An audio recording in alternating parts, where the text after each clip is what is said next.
Ouça, ó Israel, o Senhor, o vosso Deus, é o único Deus. As Escrituras falam que, pela fé, todas as famílias da terra seriam benditas em Abraão. E nós fomos alcançados, irmãos, por essa graça, por esse amor. Graças a Deus. O Senhor, quando se revela à nação de Israel, ao povo de Israel, obrigado, Gica, Ele diz que Deus escolheu aquela nação não pelo fato de eles serem numerosos ou serem fortes, né? Está registrado lá no livro de Deuteronômio. Mas o Senhor escolheu aquele povo, aquela nação, o seu povo, por amar. E o amor de Deus, ele é incondicional. O amor de Deus, ele é incondicional por nós. Que, aliás, se dependesse da minha condição para fazer algo, para receber da parte dele, certamente eu mais erraria do que acertaria. Mas as Escrituras nos diz que o Senhor, o Deus de Israel, o Deus vivo e verdadeiro, nos amou com amor eterno. Enquanto não, irmãos, enquanto nós não desfrutamos dessa vida eterna, a Bíblia usa essas analogias e nós já conversamos aqui, e a Bíblia vai falar sobre o Israel celestial, a Canaã celestial, a terra que mana leite celestial, fazendo uma referência no Antigo Testamento. O povo de Israel, ele recebe essa herança e herda a terra, mas as Escrituras vão nos mostrar que existe uma referência, uma profecia a respeito de um Israel celestial, um Israel aonde vai reinar a paz e a justiça. Essa foi a promessa que o Senhor fez para o seu povo, essa foi a ideia que o Senhor colocou desde quando ele criou o primeiro casal no jardim. Criou o casal perfeito para viver em harmonia. Mas as Escrituras vai dizer que houve uma queda, houve uma desobediência. As Escrituras vai nos revelar no Novo Testamento que a antiga serpente que engana o mundo, seduz o mundo, ela seduziu aquele casal. E por seduzir aquele casal, o mal, o pecado, ele entrou no mundo. E esse mês nós estamos conversando sobre batalha espiritual. Estamos falando sobre guerra espiritual. E quando nós falamos sobre batalha, sobre guerra espiritual, irmãos, nós usamos esse termo, nós temos conversado aqui durante a semana, nós usamos esse termo espiritual, porque a nossa luta, ela é invisível. O nosso adversário, ele é invisível. As Escrituras vai falar de Satanás, né? O adversário é uma palavra no hebraico, e diabo no grego, que quer dizer o acusador. E quando nós vamos olhando para as Escrituras, ao que parece, até a vinda de Cristo, até a vinda do Messias, o diabo tinha um direito jurídico sobre toda a humanidade por conta da quebra da lei. Mas ainda assim o Senhor separa um povo, escolhe uma nação, levanta sacerdote, sumo sacerdote, e anualmente faz o sacrifício para que esse povo alcance o perdão de Deus. Mas mesmo no Antigo Testamento as Escrituras falam que viria um homem que viria trazer a restauração plena, a restauração completa. A ligação desse homem para com Deus foi rompida no jardim, viria um homem, o Messias, que religaria novamente esse homem a Deus. E por conta disso nós temos o livre acesso para falarmos com Deus, em nome de Jesus, nos comunicarmos com Ele e sermos alvo do seu amor e da sua graça. Você sentiu a graça de Deus aí já nessa manhã, irmãos? A graça de Deus já te visitou? A graça de Deus já tomou o seu coração em suas mãos? Que às vezes nós venimos de uma semana tão aflita, tão corrida, né? São tantos problemas, tanta dificuldade, tantas notícias ruins, o mundo cada vez mais mergulhando em caos, em maldade, estamos presenciando guerra atrás de guerra, e isso vai trazendo um aperto, uma angústia no nosso coração, né, irmãos? Mas que bom quando o Senhor nos visita e nós somos inundados pela graça dEle, e essa graça nos anima, nos encoraja, nos renova, que aliás, o profeta do Antigo Testamento, Jeremias, em Lamentações de Jeremias, ele vai dizer que o único motivo, disse para o povo de Israel, e nós aplicamos para os dias de hoje, de nós não sermos consumidos, são as misericórdias do Senhor. Ah, se não fosse as misericórdias do Senhor! Ah, se não fosse o Senhor! Ora, diga Israel, ah, se não fosse o amor de Deus! Certamente, irmãos, o salmista vai dizer que o inimigo em sua ira já teria nos consumido, né? Nós até cantamos esse salmo aqui. As Escrituras vai mostrar que nós estamos em guerra, irmãos, estamos em batalha. E nós estamos aprendendo durante esse mês que a nossa luta, a nossa guerra, não é o meu próximo, não é o meu chefe, não é o meu adversário no futebol, né? Mas o nosso inimigo, ele é um inimigo que, segundo as Escrituras, ele não é um construto ou uma invenção da mente humana, uma ideia para controlar uma grande massa. As Escrituras vão mostrar que a existência do diabo, o acusador, o adversário, ele é real. As Escrituras vão mostrar para nós que o diabo está por trás de todos os males do mundo. Tudo que nós presenciamos de maldade, irmãos, embora o homem seja responsável, nós vemos lá no jardim, né? O diabo, a serpente seduziu o casal desobedeceu a ordem de Deus, o pecado entrou,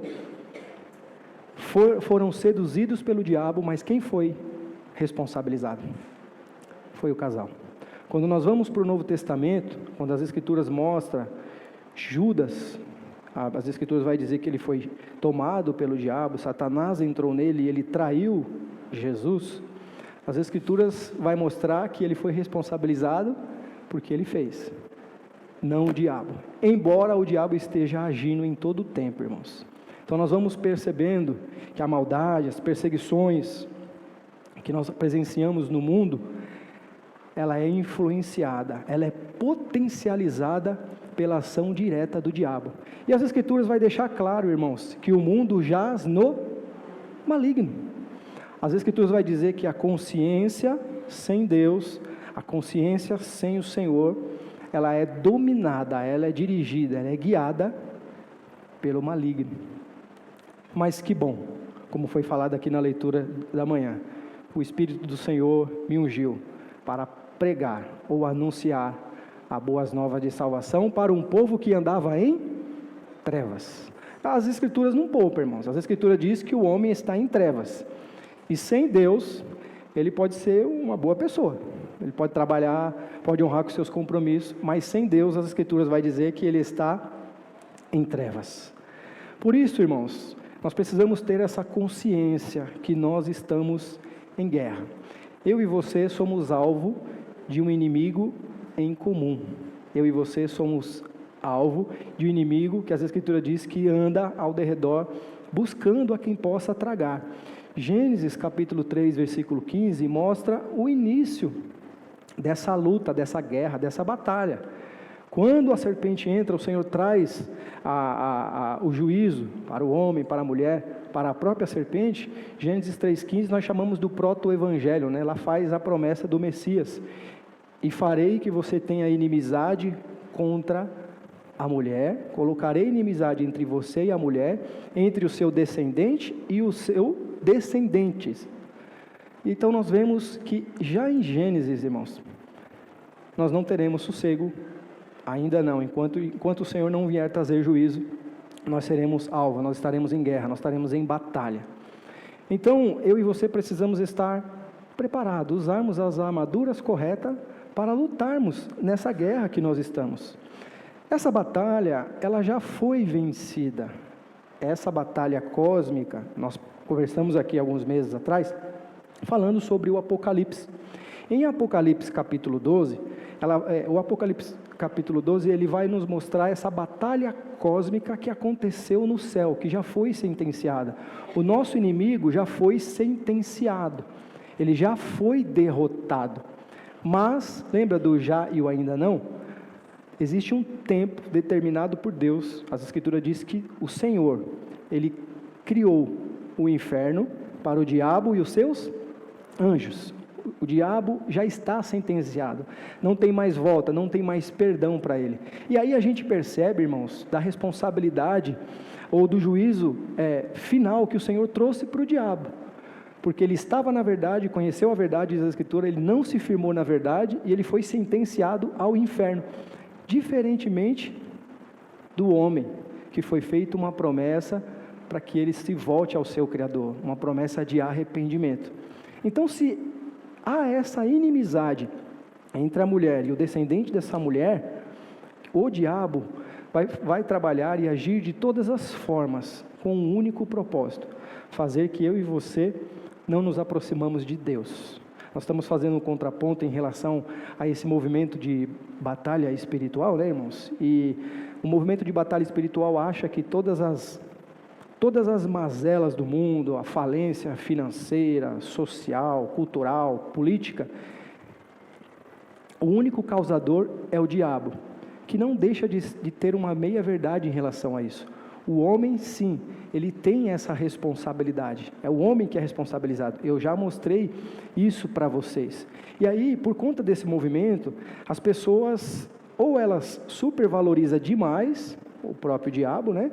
Ou subestima, desvaloriza de menos, uns ao ponto de dizer que o diabo não existe. E há pessoas que acreditam no diabo. O diabo existe ou não, irmãos? Sim ou não? Nós temos presenciado e vivenciado isso, visto ações malignas, irmãos, que fogem do raciocínio humano, que fala, não é possível. Um ser humano em sã consciência não pode fazer o que ele está fazendo, né? Nós estamos acompanhando essa infelicidade dessa guerra que está acontecendo, e eu estava lendo uma matéria, irmãos, que quando os terroristas invadiram Israel, chegaram a pegar crianças, bebê, e colocarem dentro do forno para morrer assado, irmãos. Olha o nível que chega o ser humano, olha a capacidade da maldade humana. E aí a gente percebe, irmãos, que tem uma força maligna por trás, potencializando essa maldade do homem. Mas quando esse homem é encontrado pelo Senhor da luz, a luz raia sobre ele, e esse homem muda o seu rumo, ele muda a sua direção. Eu queria compartilhar com vocês, semana passada o nosso pastor falou sobre batalha espiritual na perspectiva do reino, né, pastor? No reino da missão. Então a ideia foi mostrar para a igreja que nós estamos em missão, e que nós não devemos ter medo do diabo, por medo de receber retaliação por parte dele. O movimento de batalha espiritual vai dizer, olha, se você não está preparado, tome cuidado, que o diabo pode pegar sua casa, pode pegar sua família, pode pegar seu filho, pode pegar seu emprego, pode agir no seu serviço. Isso nós não negamos, né, irmãos? Mas o fato é que se você está em inimizade contra essa serpente, você fazendo missão ou não, você vai ser alvo, você vai ser perseguido. Melhor é, irmãos, eu e você, seguirmos servindo ao Senhor, revestindo do seu poder, debaixo, guardado do Senhor. Nós estamos guardados e descansados na sombra do Onipotente. É isso que o salmista vai dizer, naquele que habita no esconderijo do Altíssimo. Nós estamos guardados debaixo das asas do nosso Senhor, do nosso Salvador. E isso deve nos encorajar, irmãos, a continuar firmes. E é sobre isso que eu queria conversar com você, falar sobre batalha espiritual como resistência. A oração, a mensagem que o apóstolo Paulo vai trazer à igreja de Éfeso, ele vai levar a igreja, despertar a igreja, incentivar a igreja a se revestir das armaduras de Deus para resistir o dia mau, irmãos. Olha que interessante, tem pessoas que dizem que crê na existência do diabo, mas vive como se ele não existisse. Irmãos, se o diabo existe, nós temos que vigiarmos, nós temos que estar atentos. Olha, eu creio que o diabo existe, mas vive como se ele não existisse, vive de qualquer maneira, de qualquer jeito. As Escrituras vai chamar a nossa orientação, irmãos, para nós nos revestirmos do Senhor, revestirmos das armaduras de Deus. Então, Apocalipse capítulo 12 vai mostrar o motivo dessa guerra. O João, ele tem essa visão, ele vai mostrar que ele tem uma visão, e uma mulher que estava para dar à luz, o dragão se apresenta diante dessa mulher, fazendo uma referência a Israel, fazendo uma referência a Maria, nós não negamos isso, né? E o dragão tenta tragar essa criança é levada para o céu. Depois aí na sua casa, em Apocalipse capítulo 12 vai dizer que houve uma guerra no céu entre Miguel e os anjos eles não resistiram, são as Escrituras vai chamar de adversários, demônios, né? A cauda desse dragão levou a terça parte.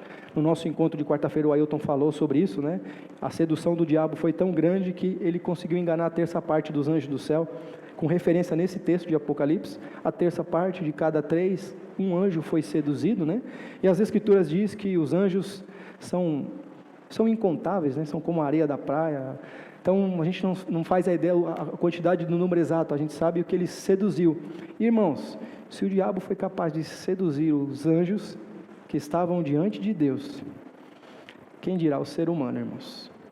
E nós costumamos dizer que uma das maiores mentiras que o diabo plantou na sociedade nos dias de hoje é que a verdade ela é relativa, cada um tem a sua. E o diabo não existe, o diabo é uma construção da mente humana. Essa é uma sedução fatal para os homens. Nós estávamos conversando hoje sobre a escola dominical e, aliás, quero convidar você a participar dos nossos encontros aos domingos, 8h30 da manhã, participar dos pequenos grupos, né? Tivemos ontem aqui Aprendei de Mim, tivemos o bazar, a feijoada da Dorinha, abençoando a igreja. Graças a Deus essa igreja, mesmo diante de todos os desafios, diante das perseguições, dos ataques, a igreja continua ativa fazendo a sua obra, porque o Senhor é que está no meio dela, né, irmãos? E venha participar, venha se fortalecer. Eu queria fazer esse convite especial para você. Então, esse dragão agora, como não consegue arrebatar essa criança, foi arrebatada para o céu, foi expulso do céu, Apocalipse capítulo 12. O João vai dizer que foi expulso o acusador de nossos irmãos, que os acusava de dia e de noite. Então parece que, dá a entender, irmãos, Zacarias capítulo 3, o exemplo de Jó, parece que vai nos mostrar que o diabo tinha um direito jurídico em acusar os homens diante de Deus. A gente tem esse exemplo de Jó e tem o exemplo de Zacarias capítulo 3, vai anotando essas referências aí. Zacarias tem uma visão e ele vê o sumo sacerdote Josué e Satanás acusando o sumo sacerdote diante de Deus. E o anjo diz: o Senhor te repreenda. Em Jó a gente vai ver a mesma coisa. E aí parece que em Cristo, essa acusação de uma vez por todas, irmãos, foi tirada.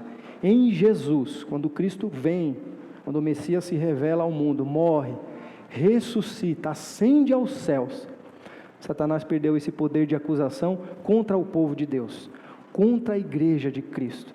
Por isso eu e você precisamos conhecer as Escrituras para experimentar, irmãos, e desfrutar daquilo que Paulo vai mostrar para nós em Efésios, das bênçãos espirituais, das regiões celestiais que estão em Cristo. Nós fizemos essa leitura esse tempo, né? Eu estou falando sobre Efésios, né? E a minha filha estava me incentivando ela a ler, e nós teremos o próximo, e eu quero convidar você a participar, se você é pai, se você é mãe, se é filho, se não é filho, vem participar, que é muito bom, é um tempo que a gente aprende, né, de dinâmica, e a gente aprende a fixar esses versículos, para que no dia mal, irmãos, aí você possamos citar essas passagens, para tomar posse dessa verdade na nossa vida, né? E aí a minha filha perguntou: pai, mas que bênçãos são essas que estão em Cristo Jesus, né? Você saberia dizer, irmãos? Pensa com você, que bênçãos são essas que Paulo vai dizer que em Cristo nós já recebemos? Nós precisamos conhecer as Escrituras para desfrutar dessas bênçãos que estão em Cristo, que é a redenção, que é a justificação, que é a salvação, que é a paz com Deus. Como é bom sentir paz com Deus, né, irmãos? Quando você recebe a justificação de Deus e você sabe que os seus pecados em Deus foram perdoados por causa do sacrifício de Cristo, você se sente em paz, tranquilo. Você não deixa de ser pecador, né, irmãos? Nós temos esse inimigo em comum também, que é nós mesmos, né? Essa velha natureza está dentro de nós o tempo todo, tentando sair para fora, e o diabo tentando pegar só uma brecha, para que a gente possa escorregar e se lambuzar no pecado. Mas que bom, irmãos, que eu e você somos guardados pelo Senhor. A nossa luta, irmãos, ela é constante. A nossa vida cristã é um desafio. Ela não é um mar de rosas. Seria muito bom se fosse: venha para Cristo e agora é só vitória, só alegria. Se nós estamos esse mês falando sobre esses 3 inimigos em comum, que é o mundo, que é a nossa velha natureza, que é o diabo, isso já mostra para nós, irmãos, que a nossa vida não vai ser fácil, que a nossa vida não vai ser uma vida só de alegoria, que nem diz meu pai, né? Vai ser uma vida de desafios, uma vida de lutas, de aflições, de perseguições. Parece que tem momentos que a gente vai querer retroceder, voltar atrás, não vou conseguir, mas só parece, porque o Senhor é aquele que zela pelo seu povo, o Senhor é aquele que sustenta a sua igreja. Paulo vai dizer lá em 2 Timóteo, irmãos, 2 Timóteo a partir do capítulo 3, ele vai dando uma orientação sobre os dias finais, e vai dizer que nos últimos dias, os tempos serão difíceis. O homem vai ser arrogante, individual, mais amantes do prazeres do que de Deus. Paulo vai dando uma relação de orientação para a igreja, que a igreja deve ir na contramão daquilo que o mundo ensina. E aí no versículo 12 do capítulo 3 vai dizer: verdadeiramente, para aqueles que querem andar piedosamente em Cristo, padecerão perseguições. Irmãos, e é um desafio para nós. Você está inserido no meio de uma sociedade e você tem valores absolutos. Você tem valores morais absolutos. E quando você vai contrapor o seu valor moral absoluto, naturalmente você vai ser um alvo de chacota, de desdenho. Você é um retrógrado, um ultrapassado, um fascista, e vai receber de tudo quanto é nome.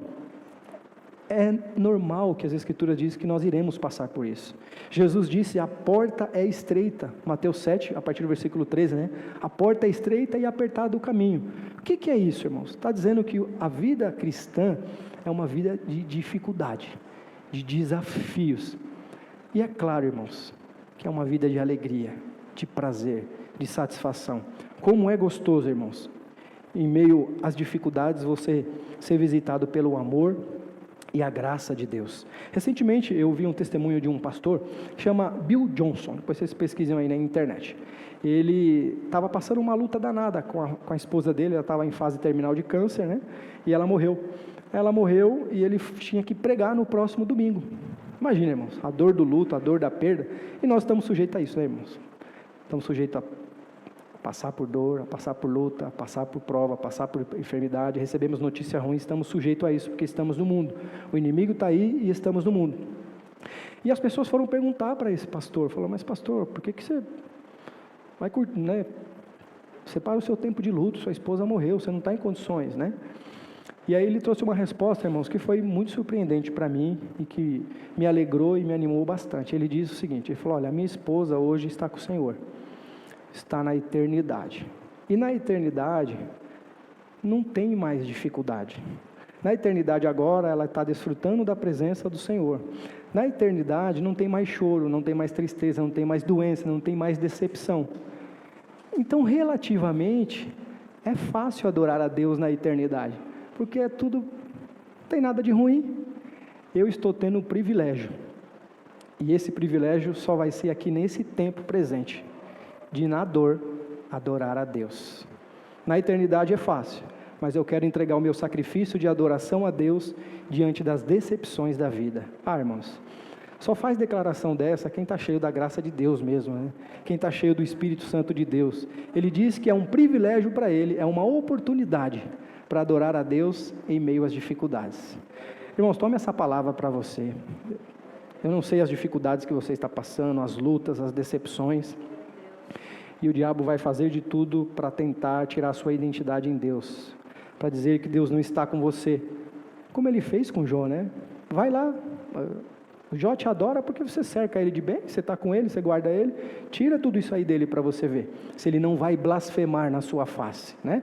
Então a gente aprende que a função do diabo é fazer com que eu e você, na dor, blasfeme contra Deus, coloque Deus na parede, coloque Deus em xeque.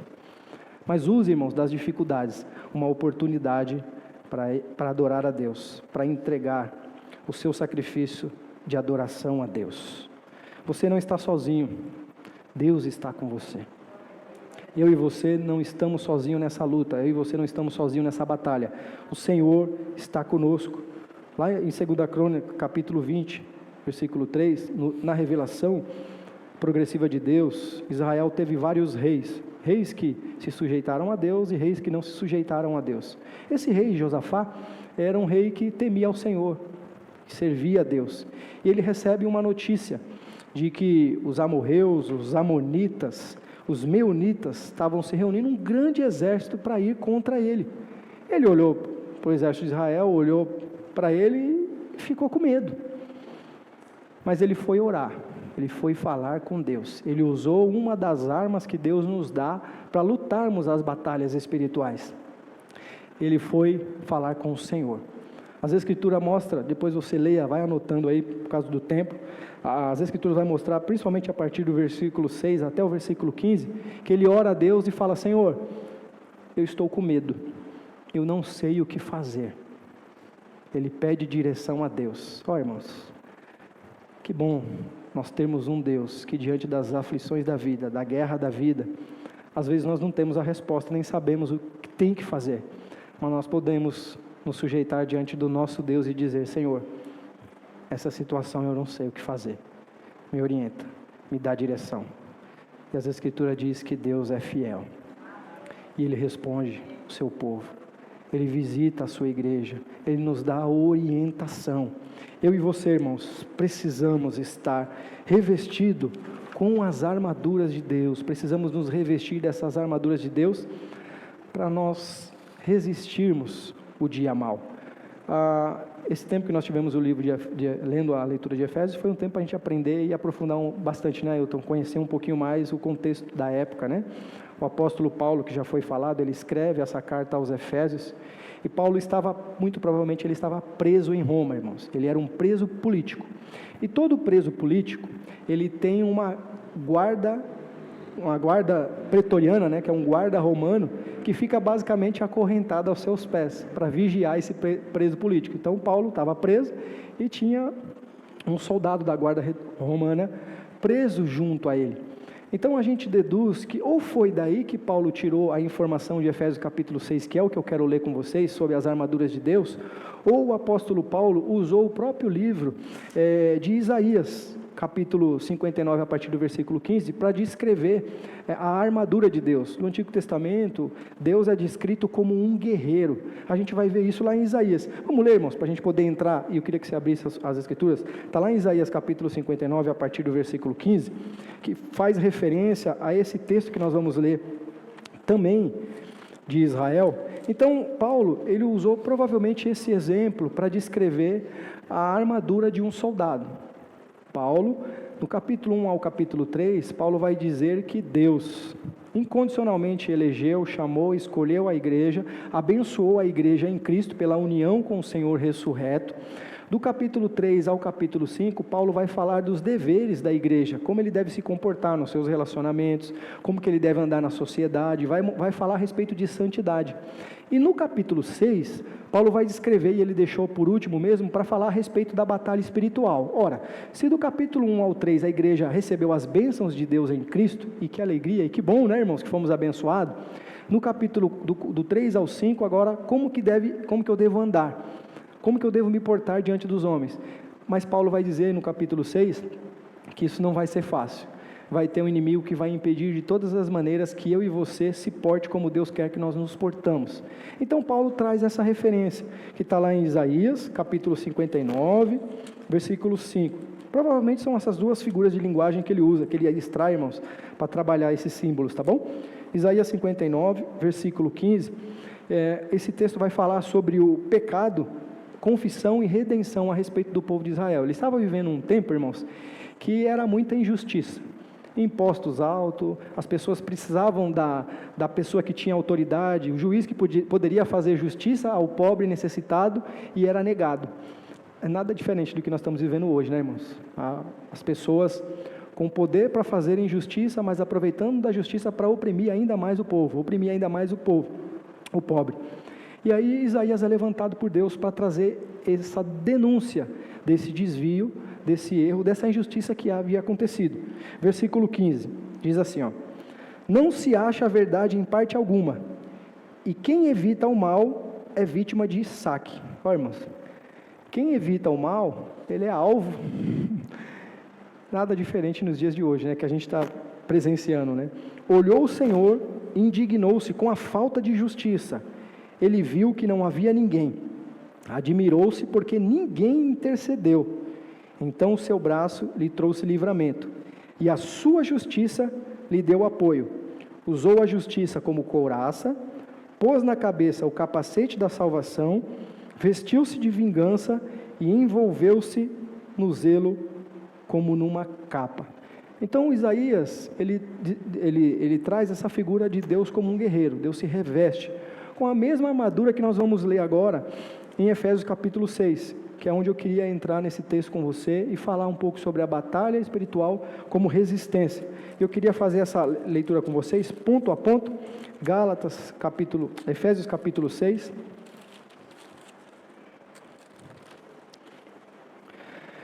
Paulo vai orientar a igreja, irmãos, e vai falar para a igreja, que a igreja, os irmãos, precisam se revestir das armaduras de Deus, porque existe um dia mau. Paulo fala isso, né, em Efésios capítulo 6. Mas se você prestar atenção em Efésios capítulo 5, a partir do versículo 15, Paulo vai dizer que todos os dias são maus. Mas parece que no capítulo 6 tem o dia mau. Parece que tem um dia, irmãos, que parece que a cavalaria do inferno resolveu se levantar contra você e fazer você como um alvo para fazer você retroceder, cair, fracassar, naufragar. E é exatamente contra esse dia que Paulo vai falar: se você não estiver com as armaduras de Deus, você pode escorregar.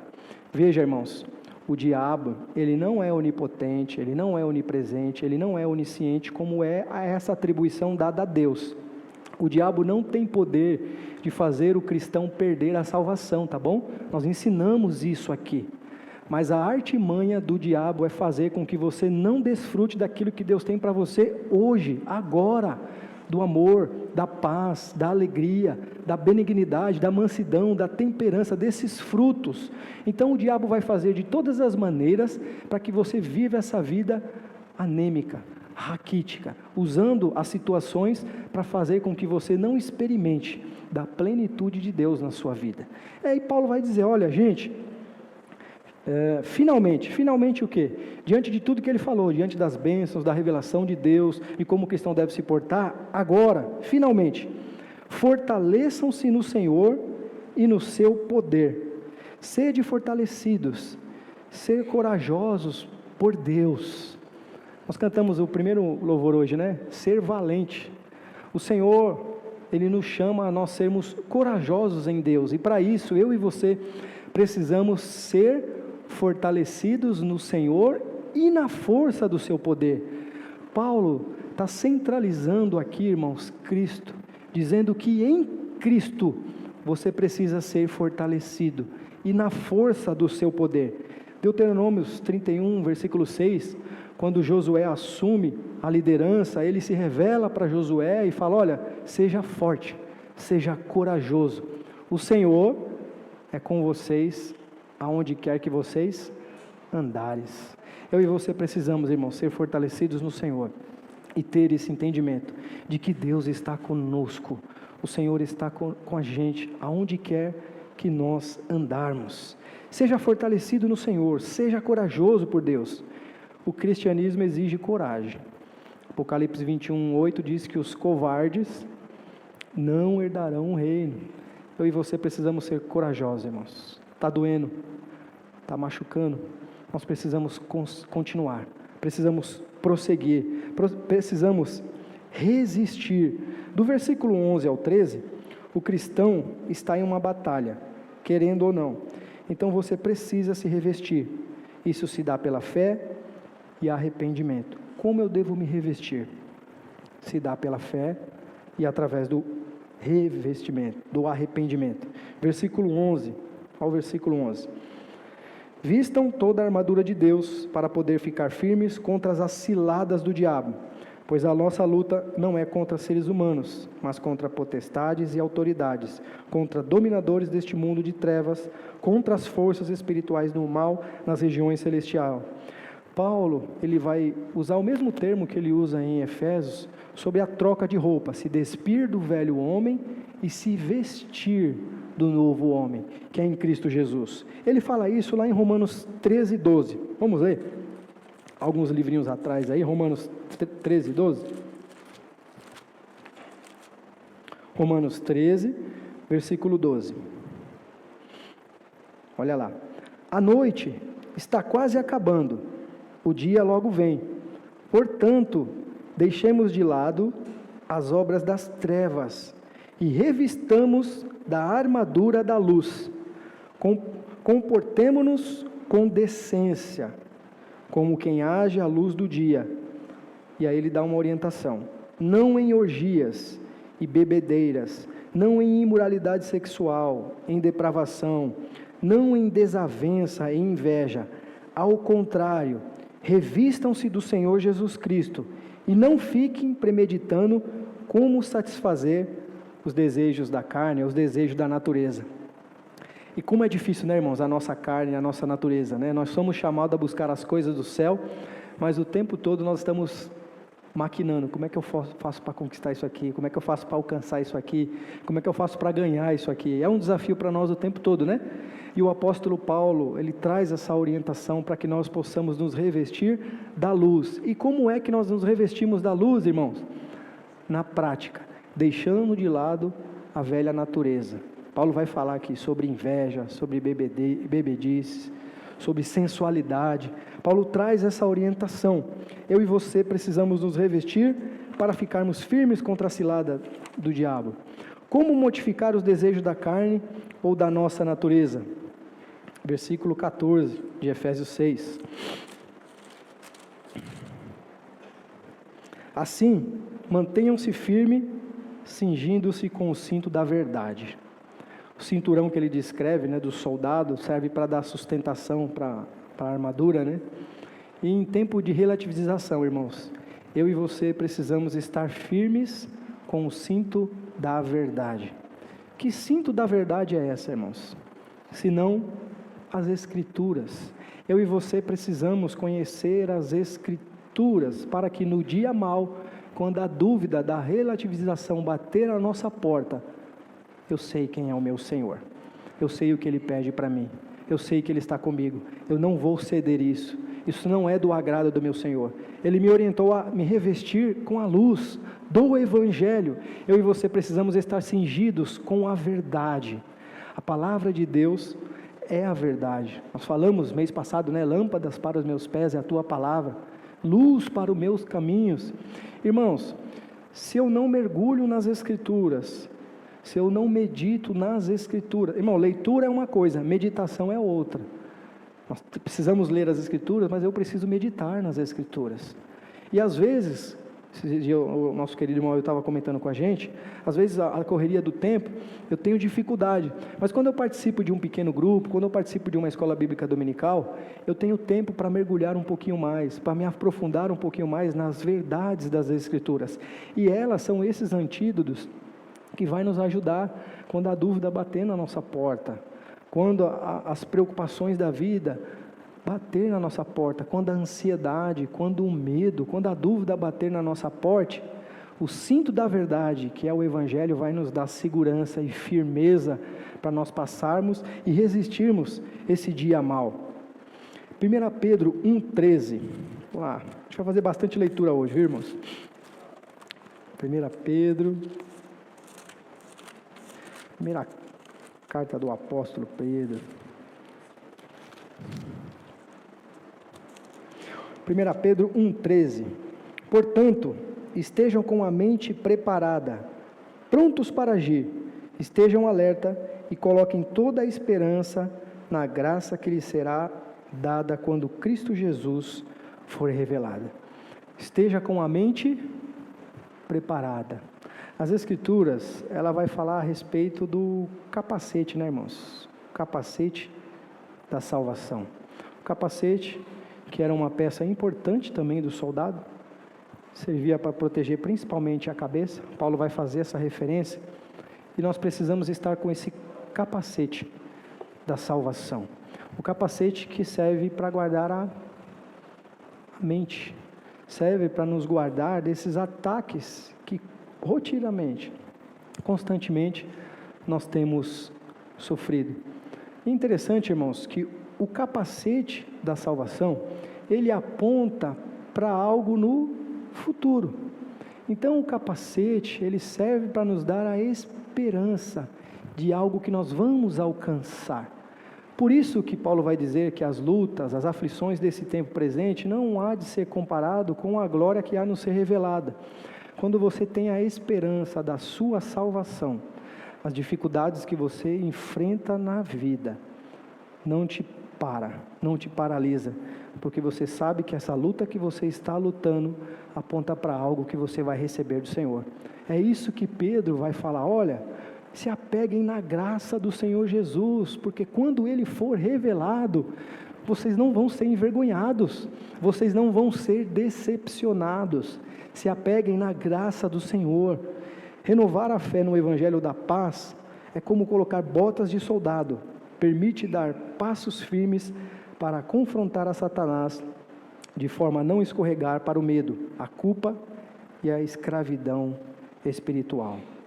O Evangelho da paz. O Evangelho tem paz para aquele que está em aflição, para aquele que está em guerra consigo mesmo, para aquele que está aflito, depressivo, angustiado. O Evangelho traz paz para o seu coração, irmãos. Você precisa se revestir dessas armaduras para desfrutar dessa paz. E por fim, irmãos, Satanás tenta o povo de Deus com flechas ardentes, que visam incendiar e consumir as suas almas com desejos enganosos. A fé nas promessas de Deus é como um amplo escudo romano, que cobre todo o corpo. Ela pode proteger de todas as tentações. Fé, irmãos, ela não é uma declaração positiva. Eu e você declaramos que temos fé, e isso é bom. Mas a fé, ela se revela a partir das minhas atitudes. Mês que vem nós estaremos falando sobre isso. Fé sem obras, ela é morta. A fé, ela precisa ser manifestada por meio dos nossos comportamentos, por meio das nossas atitudes. Você se sente sem fé? Como que está a sua fé, né? Tem situações na nossa vida que parece que a nossa fé, a gente dobra o joelho para orar, né? Parece que a oração não passa do teto, né? Estamos debaixo de uma luta, de uma guerra tão grande que parece que a gente não está com nada, né? Parece que a nossa fé é tão pequena e Deus nos orienta, nos incentiva a nós crer e a gente tem dificuldade para crer. Esse é o tempo, esse é o momento de nós pedirmos fé a Deus, que o Senhor acrescente a nossa fé. Irmãos, os discípulos que andaram com Jesus, por vezes eles foram repreendidos por Jesus porque faltava fé para eles. Então, se os discípulos que andavam com Jesus tinham períodos que faltava fé, quem dirá eu e você, irmãos? Tem períodos na nossa vida, parece que, né? Mas as Escrituras vão nos incentivar a nós buscarmos essa fé em Deus, para que Deus nos ajude. Marcos capítulo 9 tem um exemplo muito claro para nós a respeito de um pai que tinha um filho que estava endemoniado. A Escritura vai dizer que ele estava possesso. Marcos de capítulo 9 vai descrever o monte da transfiguração. Jesus sobe ao monte da transfiguração com os dois discípulos, né? Pedro e João. Eles descem, né? Cheio da graça de Deus. E Jesus percebe que está tendo uma conversa entre os discípulos lá. E Jesus chega, né? E pergunta, o que está acontecendo? E aí o pai fala, olha, os seus discípulos não puderam afastar o mal do meu filho, né? Por vezes ele é possuído por demônios, né? Às vezes ele espuma, ele range, se estribucha no chão, né? Mas os seus discípulos não conseguiram expelir. E aí Jesus fala, geração incrédula, né? Até quando eu estarei com vocês? Mas o que me chamou a atenção, irmãos, foi o diálogo de Jesus com esse pai, que está lá no verso 21. Eu queria ler com vocês. Marcos 21, que faz referência a isso que eu estou conversando com vocês agora. Versículo 21. Jesus perguntou ao pai do menino, há quanto tempo ele está assim? A resposta, o que está escrito, irmãos? Desde a infância. O que isso mostra para nós, irmãos?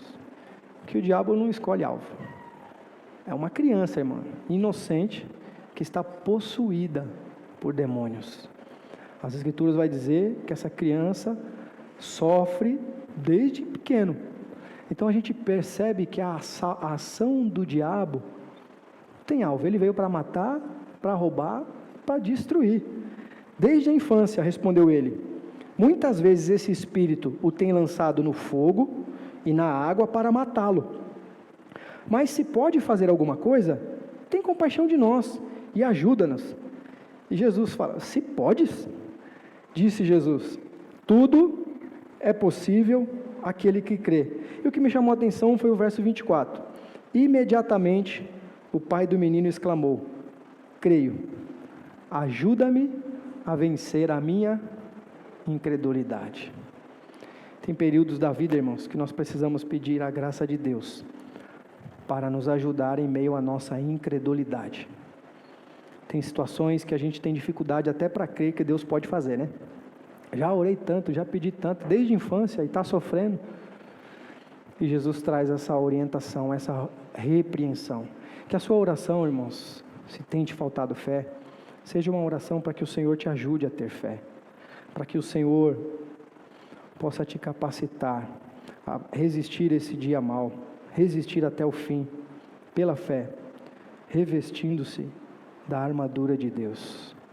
A fé, ela é a arma, diz o apóstolo João, que nos faz vencer o mundo, registrado lá em 1 João 5, né? Eu e você precisamos dessa fé. E nós estávamos conversando ontem, novamente, reforçando isso. E como é que eu recebo fé, irmãos? Eu preciso orar, não preciso pedir fé para Deus, mas a Bíblia diz que a fé vem como? Pelo ouvir e ouvir a palavra de Deus. Eu preciso orar para que Deus tenha fé, me dê fé, mas a minha fé precisa me levar a ter atitude a ouvir a palavra de Deus. Por isso a importância, irmãos, de nós participarmos de estudos, de pequenos grupos, de culto, para que você possa ouvir a palavra de Deus. E quando você ouvir a palavra de Deus, essa fé ser gerada dentro do seu coração. Mateus capítulo 4, Jesus ele poderia ter falar, eu sou filho de Deus, sai daqui, Satanás. Mas Jesus usou as Escrituras, ele citou as Escrituras para combater a ação do diabo contra a vida dele. Irmãos, não tem 7 passos para vencer o diabo, 7 campanhas para vencer o inimigo. Nós precisamos de fé e a palavra de Deus para enfrentar o nosso adversário. Resistam ao diabo, fiquem firmes, para que vocês suportem o dia mau. O dia mau bate na porta. Todos os dias são maus, mas tem dias, né? Tem dias que parece que a gente vai sucumbir.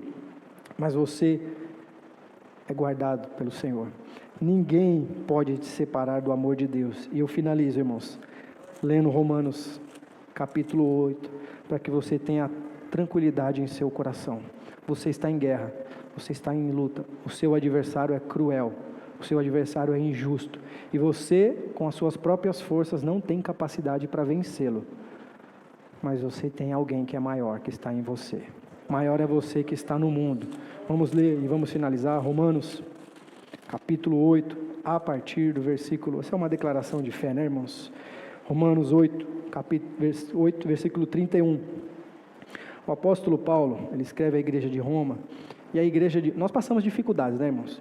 Mas se a gente for fazer uma comparação do que a igreja do primeiro século passou, o que irmãos nossos, vizinhos nossos aqui na própria América do Sul passa, no Oriente, em outros lugares, nós estamos no paraíso ainda, né, irmãos? Passamos por muita dificuldade mesmo, nós estamos vivendo tempos de confrontação da verdade, relativização, somos chacota quando nós demonstramos valores absolutos.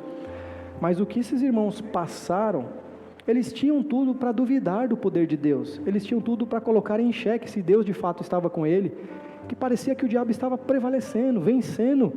E aí o apóstolo Paulo, preso, irmãos, escreve essa carta aos irmãos, orienta aos irmãos de Roma, e olha o que ele diz assim: que diremos, pois, diante dessas coisas? Que coisas, irmãos? As perseguições, das privações, das necessidades. Às vezes não, o cristão no século I, pelo fato de ele confessar a Cristo, ele era marginalizado, ele não arrumava emprego fácil. Então ele tinha dificuldade financeira, porque se ele era identificado como cristão, ele estava fora, estava marginalizado. Então o cristão passava por muitas aflições, como nós passamos hoje. Muitas dificuldades, muitas perseguições, os cristãos estavam sendo mortos, estavam sendo jogados dentro da arena para serem mortos, eram decapitados, eram crucificados. E aí Paulo vai dizer: que diremos, pois, diante dessas coisas? Se Deus é por nós, quem será contra nós? Parece que Paulo está trazendo uma resposta para os irmãos, porque parece que a igreja estava duvidando se Deus amava eles ou não. E às vezes nós passamos por períodos assim, não sei se você já se perguntou, será que Deus me ama mesmo? Será que o Senhor me ama mesmo? Estou passando por tanta coisa, por tanta dificuldade, será que Deus está comigo mesmo? E aí Paulo vai escrever esse versículo e vai dizer: gente, Deus ama vocês. Você sabe qual que é a maior prova do amor de Deus por vocês? É que Ele não poupou o seu próprio Filho. Como é que Ele não vai dar para vocês as demais coisas? Olha o versículo 32, irmãos. Aquele que não poupou o seu próprio Filho, mas o entregou por todos nós, como não nos dará juntamente com Ele e de graça todas as coisas? Se a dúvida bater no seu coração, se o diabo te tentar em relação à sua identidade, de o que Deus fez por você, lembre dessa passagem, irmãos. Deus me ama, porque Ele entregou o seu Filho por mim. Mesmo diante de todas as dificuldades que eles estavam passando, Paulo orientou eles a olhar para o sacrifício de Cristo na cruz. Quando você compreende o que de fato Deus fez por você na cruz, irmãos, as batalhas da vida, as dificuldades da vida, o diabo se torna pequeno para mim e para você, porque nós somos sustentados por Deus. Versículo 33. Quem fará alguma acusação contra os escolhidos de Deus? É Deus quem os justifica. Quem os condenará? Foi Cristo Jesus que morreu, e mais, que ressuscitou. Não existe nenhuma outra religião no mundo, irmãos, que prega um homem que veio entre nós, um Deus que esteve entre nós, mas que ressuscitou. O nosso Cristo está vivo, ressuscitou. Essa é a afirmação de Paulo, e está à direita de Deus. E aqui ele fala da figura do sumo sacerdote, e intercede por nós. O sacerdote é aquele que fazia a intercessão pelo povo. Cristo, irmãos, é aquele que intercede por nós. Jesus chega para Pedro e fala: Pedro, Satanás pediu para cirandar a sua vida, mas eu roguei ao Pai para que te guardasse. Eu e você temos um intercessor, irmãos, que nos guarda dia e noite. O guarda de Israel não dorme, não tosqueneja. Quem os condenará? Foi Cristo quem morreu. E mais, quem ressuscitou e está à direita de Deus e também intercede por nós. Versículo 35. Quem nos separará do amor de Cristo? Você foi marcado, irmãos. Você foi selado com o amor de Cristo. Lembra de Apocalipse sobre o selo? Você foi selado com o amor de Cristo. Paulo está dizendo: quem é que pode separar vocês do amor de Cristo?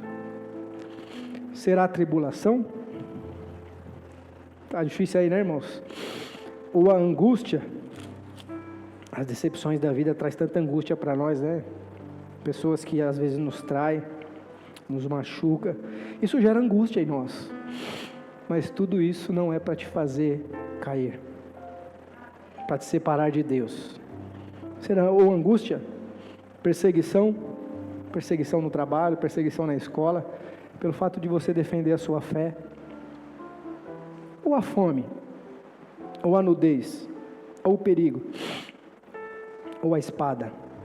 Como está escrito: por amor de ti enfrentamos a morte todos os dias. Todos os dias nós enfrentamos a morte, irmão, porque o diabo quer nos matar. Somos considerados como ovelhas. Ovelha é aquele animal ingênuo. Ovelha não consegue se cuidar, precisa de um pastor, né? Assim somos nós, destinados ao matadouro. Mas em todas essas coisas, somos mais que vencedores, por meio daquele que nos amou. Lembra? O Senhor te escolheu, não por você ser numeroso ou forte, mas porque Ele te amou. Pois estou convencido, Paulo está dizendo: eu estou convencido de que nem a morte, nem a vida, nem anjo, nem demônios, nem o presente, nem o futuro, nem quaisquer poderes, nem altura, nem profundidade, nem qualquer outra coisa na criação será capaz de nos separar do amor de Deus. Onde que está o amor de Deus, irmãos? Está em mim? Não, o amor de Deus está em Cristo. Você quer ser alvo do amor de Deus? Esteja em Cristo, porque o amor de Deus está em Cristo. E se você está em Cristo, o amor de Deus está na sua vida. Se eu e você estamos em Cristo, irmãos, nada e ninguém pode nos separar, irmãos. Nada e ninguém pode nos afastar de Deus. Nada e ninguém vai fazer nos derrotar. Não fique medo, irmãos, com trabalho, com feitiçaria, com olho gordo, com inveja, que alguém te jurou, que o diabo vai te pegar, que você teve um sonho, que o cachorro de capa preta apareceu para você. Irmãos, fique tranquilo, o Senhor está com você, o Senhor está conosco. O diabo não tem autonomia para fazer o que ele quer, ele está debaixo do controle de Deus. Eu não sei porque Deus deu para ele esse controle, eu sei que no final Deus vai sentenciar ele ao inferno. Enquanto não, ele vai aproveitando, mas eu e você estamos guardados em Deus. Porque assim como em Apocalipse capítulo 12, a mulher é levada para o deserto e guardada por Deus, eu e você somos guardados pelo Senhor. Nós estamos nesse deserto, Assim como Israel esteve no deserto, sustentado e guardado por Deus, nós estamos nesse deserto, à mercê dos nossos inimigos. Faraó, símbolo do diabo, o Egito, símbolo do mundo que quer nos perseguir. O Senhor está à nossa frente nos guardando. Que o Senhor te fortaleça, te encoraje, te ajude, irmãos, a se revestir para suportar o dia mau. O dia mau chega, querendo você ou não. Jesus trouxe uma orientação e falou: olha, existem dois tipos de homens, um prudente e um imprudente. O prudente, ele edifica a sua casa na rocha, o imprudente na areia. A tempestade vem para quem está com a casa construída na rocha e na areia. Então, as lutas e as tribulações vêm para todo mundo. A diferença é como você está preparado, no que você está firmado, em quem você está fixado. Se você quer se dar bem, a orientação das Escrituras é: revistam-se das armaduras de Deus, para suportar o dia mau. Vamos orar ao Senhor. Se tem te faltado fé, se as dificuldades, as decepções, as frustrações da vida, às vezes te impede de desfrutar do amor, da graça, do favor, do poder de Deus, vamos orar, porque existe um advogado diante do Pai que intercede por nós. Não é por méritos, viu, irmãos? Não é por méritos. Não deixe o diabo colocar isso na sua cabeça, lançar setas, dizendo que você não é merecedor. Ele tem razão, nós não somos merecedor, mas a graça de Deus me fez merecedor de todas as coisas. Isso me fez lembrar, irmãos, na biografia de Martinho Lutero, ele diz que na luta que ele travava contra o diabo na oração, ele sentiu que o diabo estava acusando ele de todas as formas, e começou a elencar os pecados dele, né? Você pecou por isso, por isso, por isso, por isso. Às vezes nós estamos assim, né? Irmãos, ia dar uma enciclopédia aqui se eu fosse elencar os meus pecados, né? E aí o Martinho Lutero, na sua luta, ele diz: olha, mas você esqueceu de colocar mais algumas coisas. Ontem eu fiz isso, fiz isso, fiz isso. Mas embaixo, você esqueceu de colocar que o sangue de Jesus me limpa e me purifica de todo e qualquer pecado. Eu e você não somos dignos, eu e você não éramos dignos, mas como nós estamos em Cristo, somos alvo do amor e do favor de Deus. E se você está em Cristo, você pode desfrutar das bênçãos espirituais que estão em Cristo nas regiões celestiais. Venha participar conosco durante a semana e você vai ouvir mais sobre essas bênçãos que estão em Cristo. Vamos falar com o Senhor, em nome de Jesus. Senhor, nós estamos aqui diante da Tua presença, Senhor. Publicamente nos reunimos para entregar o nosso sacrifício de adoração ao Senhor. Como o Senhor orientou ao Teu povo lá no Egito, tirou o Seu povo do Egito para celebrar uma festa ao Senhor diante do deserto. E o deserto, Pai, representa muitos desafios para o Seu povo. Nós estamos nesse deserto, com muitos desafios, mas estamos aqui, Senhor, para celebrar a vida do Senhor em nós. Te louvamos, ó Deus, porque estamos conscientes das lutas, das dificuldades, dos desafios que temos, ó Deus, mas também estamos certos que o Senhor nos guarda e que nada e ninguém pode nos separar. Senhor, eu oro por aquele que está aqui no nosso meio, que está nos ouvindo, que irá nos ouvir, ó Deus, e que está fraco, que está desanimado, que escorregou, que caiu, Pai, que pecou. O Senhor tem poder para levantar ao que está caído, Senhor. O Senhor tem poder para dar vida ao que está morto, para dar saúde ao que está doente, Deus. Eu oro para que o Senhor guarde a Tua igreja. Eu oro para que o Senhor nos desperte, ó Deus, para que possamos estar atentos contra as astutas e ciladas do inimigo, para que possamos suportar o dia mau. Nos guarda, nos dê sensibilidade, nos ajuda, Senhor, a compreender, Pai querido, a existência assim do diabo, para estarmos vigilantes e atentos, ó Deus, contra os nossos inimigos.